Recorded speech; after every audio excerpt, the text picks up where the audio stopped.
We're going to stay with the UK because 10 years ago, this June 23rd, the UK voted to leave the European Union.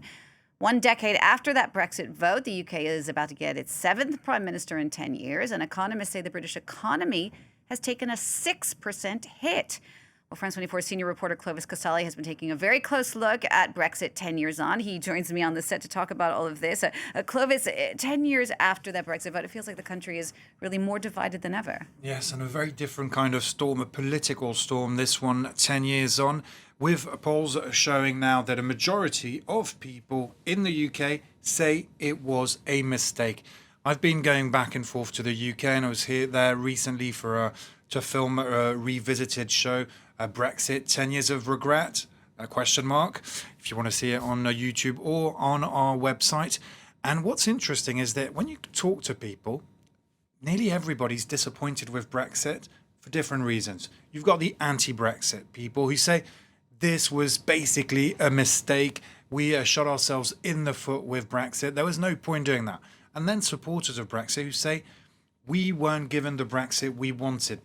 Politicians didn't deliver on it, mishandled it, and basically didn't manage it in the right way. We didn't get the Brexit we wanted.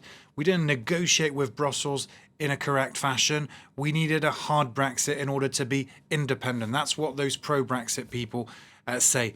In the report we filmed with Laurent Dupuis, we also met a young woman who's 31. She would like to live in Europe at some point, but she's struggling to do so because now you can't travel and live in Europe without a visa, and it's very complicated. She explains why in this clip of our report.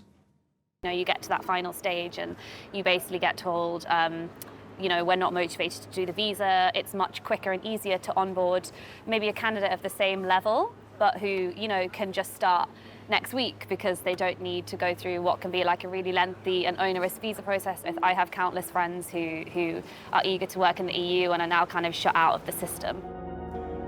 At the time of the referendum, Meghan tried to convince relatives to vote Remain. Typically, it was largely the older generation that voted to leave, including my parents, who I love, but they voted for Brexit. And I think that's just really difficult for young people in the country. It's sort of divided families. I think we all felt like we were screaming, this is going to have massive implications for everyone, economically, socially, but especially for the young people that follow. And it just wasn't really heard, and now we're kind of like left to deal with the consequences. That young woman there in your report, Clovis, mentioned the economy. Talk us through about the impact that Brexit has had on the economy in 10 years. It's very difficult to really assess the actual impact because you've had the war in Ukraine, you've had the pandemic, so it's difficult. But when you compare to other G7 countries, the growth is similar. When you look at the UK, the city, many people predicted huge losses. The chairman of the London Stock Exchange at the time of Brexit in 2016, when the vote happened, said the city would lose 100,000 jobs. That didn't happen. It resisted better than expected. But you've got other sectors clearly suffering. A lot of small and middle-sized companies are struggling because it's harder to export to Europe, for instance, harder to import. We looked at farmers in our report, and it's interesting because when you look at labour, workforce, well, now you have a lot less European citizens coming, as we heard before, because you don't need you need a visa if you're an EU citizen to come and work in the UK. Instead, London has got some agreements, new agreements with non-EU countries like Kenya.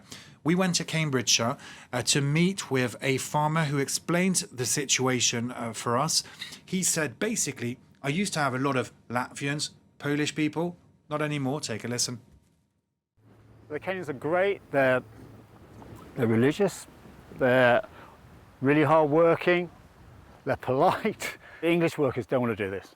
They certainly don't want to do this. That boat's gone. That's sailed. They get paid the minimum wage, the same as an English worker. So they'll be earning £400 a week, at least.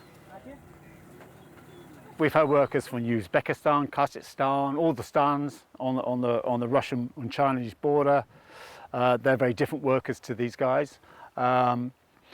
It's a shame when we're not having Europeans like we used to have. And Nick, all press, we just heard the farmer, like others, angry at Nigel Farage, the head of the far-right Reform UK party. He was the face of the Brexit campaign. Against all odds, he's ahead. He's leading in all of the polls with his party Reform UK, 27%, Labour and the Conservatives, only 18%. All right, Clovis, thank you for that. And your report is on now on YouTube and on the France 24 website. Clovis Casali, thank you so much.